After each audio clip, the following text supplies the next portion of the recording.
அன்னவயல் புதுவை ஆண்டாள் அரங்கற்கு பண்ணு திருப்பாவை பல்பதியும் இன்னிசையால் பாடிக் கொடுத்தார் நற்பாமாலை. பூமாலை சூடிக் கொடுத்தாளை சொல்லு சூடிக் கொடுத்த சுடற்கொடியே தொல்பாவை பாடி அருளவல்ல பல்வளையாய் நாடினி வேங்கடவர்க்கென்னை விதியென்ற இம்மாற்றம் நாம் கடவா வண்ணமே நல்கு. ஓங்கி உலகளந்த உத்தமன் பேர்பாடி நாங்கள் நம் பாவைக்கு சாற்றி நீராடினால் தீங்கின்றி நாடெல்லாம் திங்கள் மும்மாறி பெய்து ஓங்கு பெரு சென்னல் ஊடு கயலுகள பூங்குவளை போதில் பொறிவண்டு கண்படுப்ப தேங்காதே புக்கிருந்து சீர்த்த முலை பற்றி வாங்க குடம் நிறைக்கும் வள்ளல் பெரும் பசுக்கள் நீங்காத செல்வம் நிறைந்தேலோர் எம்பாவாய். மாணிக்க வாசகரால் சிவபெருமானை குறித்து எழுதப்பட்ட பாடல்களின் தொகுப்பே திருவெம்பாவை. திருச்சிற்றம்பலம். பதிகம் 3. முத்தன்ன வெண் நகையாய் முன் வந்தெதிர் எழுந்தென் அத்தன் ஆனந்தன் அமுதன் என்று அல்லூரி தித்திக்கப் பேசுவாய் வந்துன் கடை திரைவார். பத்துடையீர் ஈசன் பழ அடியீர் பாங்குடையீர் புத்தடியோம் புன்மை தீர்த்து ஆட்கொண்டார் பொல்லாதோ எத்தோ நின் அன்புடைமை எல்லோம் அறியோமோ சித்தம் அழகியார் பாடாரோ நம் சிவனை இத்தனையும் வேண்டும் எமக்கேலோர் எம்பாவாய். தென்னாடுடைய சிவனே போற்றி எந்நாட்டவர்க்கும் இறைவா போற்றி.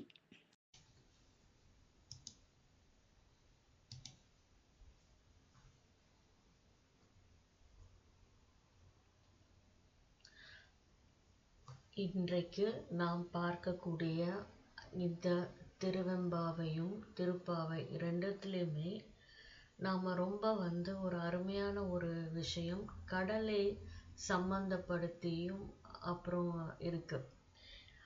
இதில் 2 விஷயம் என்ன அப்படின்னா, கடவுளை நம்முள் எழ செய்வது, அவருடன் நாம் ஐக்கியமாவது. இது யோகம் மட்டுமல்ல, சாதாரணமான வாழ்க்கையில் இதையும் கடைபிடிப்பது எத்தகைய விதத்தில் ஒருவருடைய வாழ்க்கையை உயர செய்யும் அப்படிங்கிறதுக்கு தான் திருப்பாவை திருவெம்பாவையில் சாதாரண குழந்தைகளுக்கு இந்த நோன்பை சொல்கிறாங்க, கடவுளுடைய சிறப்பை சொல்கிறாங்க.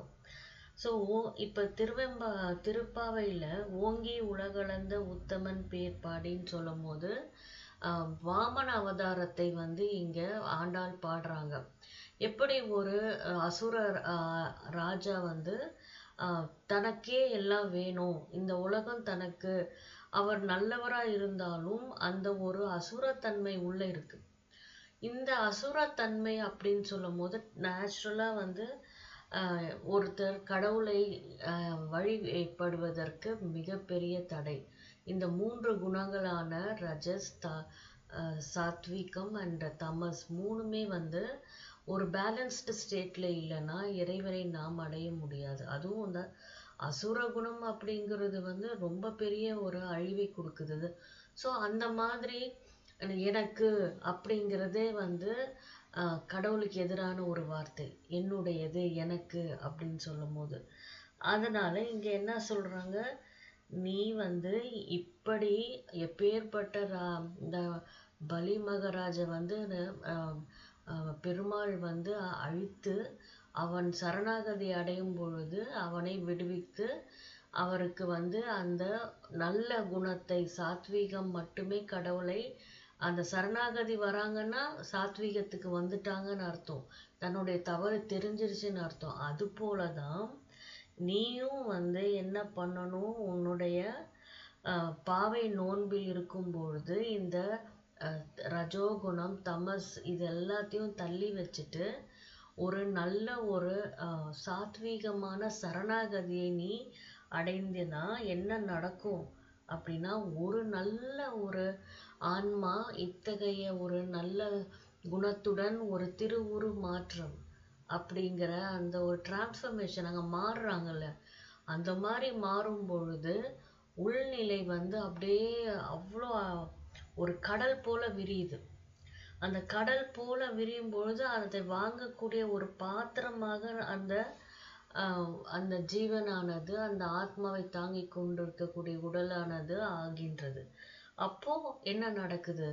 ஒரு மனிதன் இத்தகைய பரந்த நோக்குடன் கடவுளை தன்னுள் ஏற்றி வைத்திருக்கும் பொழுது உலகில் அவ்வளவு அழகான வந்து மழையும் செழிப்பும் மக்களுக்கு ஒரு நல்ல ஒரு வளமையை தருவதாக இருக்கு.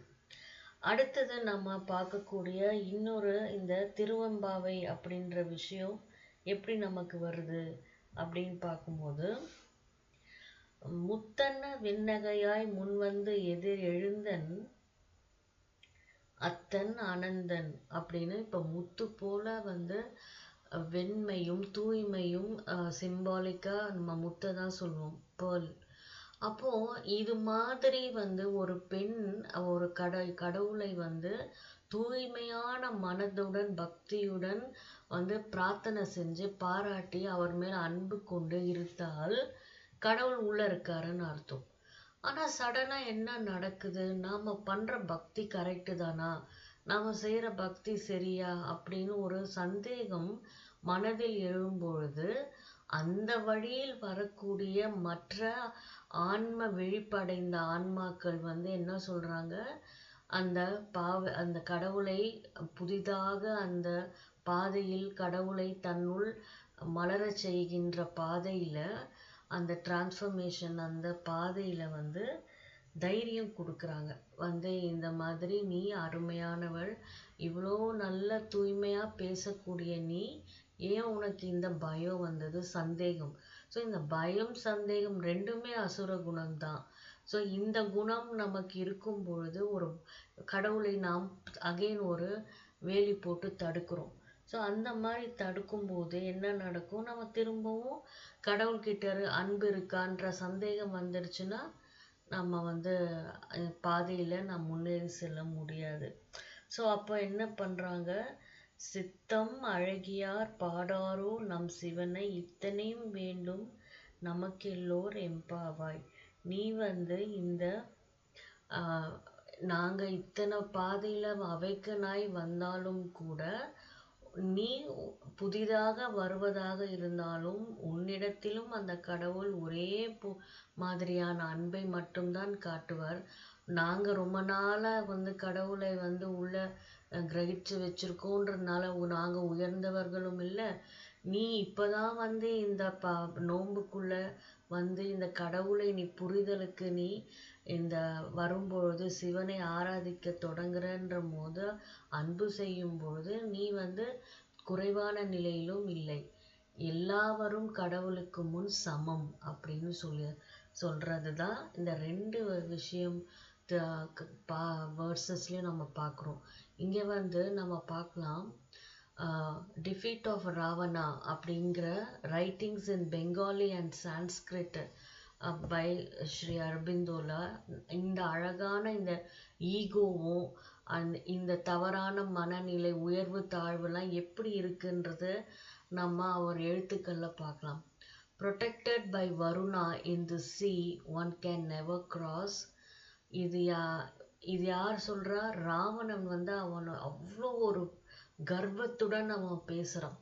ஸோ அப்போ a little island has proudly trampled over the whole mankind and is the master of it, possessed at its own. So இந்த திருவிக்ரம ராஜாவும் அப்படிதானே, அந்த பலி மகாராஜ் வந்து இப்படிதான் என்னுடைய இடம், நான் இந்த உலகத்தையும் வான் மண் பாதாளம் எல்லாத்தையும் நான் வந்து கொண்டு போவேன்னு சொல்றாங்கல்ல, அந்த ஆட்டிடியூட் அந்த டைட்டன்ஸ்க்கு இருக்கு, அந்த அசுரருக்கு. ஸோ இந்த குணம், that pride lost its brilliance. Who has stolen your blazing might? நீ இவ்வளோ பராக்கிரமசாலியா இருந்தாலும் இந்த மாதிரியான வார்த்தைகள்லாம் நீ பேசினால் உன்னிடத்தில் எந்த ஒரு தெய்வ சாநித்தியமும் வராது.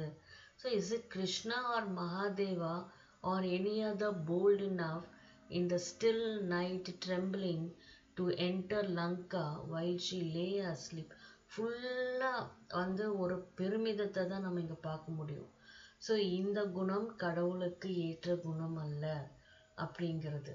இன்னொன்று சாவித்திரிலையும் இதே அந்த கர்வமும் இந்த வேற்றுமையும் இருக்கு. எப்படி இருக்குன்னு சொல்றாரு. Then Titan stature took all earth for food. Ambition the seas for Rome. So இந்த கடலையும் பிடித்து வைத்து கொண்டிருக்க அந்த கடல்னா மனசு. மனசையும் இப்படி சுருக்கி அந்த இலங்கை போல இவ்வளோண்டு கடலுக்குள்ள ஒரு சின்ன தீவா இருக்கிறது வந்து இட்ஸ் அ ஈகோ. நம்ம கூட அகெயின் ஒரு சாவித்திரியில இன்னொரு ஃபேமஸான லைன் வரும், the island of ego joined its continent. அப்போ நம்ம ஈகோ வந்து என்ன பண்ணுது, and shouting strode from peak to giant peak, clamoring for worlds to conquer and to rule. So conquer and rule, possession. So இது மாதிரி மனசு எல்லா தினப்படி வாழ்க்கையில சின்ன சின்ன விஷயங்களுக்கு வரும்போது, சின்ன விஷயமா இருந்தாலும் கடவுள் அங்கு மறைக்கப்படுகிறார். அவரை நாம் அவரிடமிருந்து வெகு தூரத்தில் போகின்றோம். Thanks for listening. நம்ம வந்து அரவிந்தர் இந்த இதில் அவரை நம்ம பார்க்கும்பொழுது எப்படி அவர் இந்த வரிகளுக்குரிய ஒத்த வரிகளை அவர் எழுதியிருக்கார். அதுதான் இந்த லைட் ஆஃப் ஸ்ரீ அரபிந்தோ நம்ம பார்த்து பிரமிக்கிறோம். Thanks for listening. நாளைக்கு பார்க்கலாம்.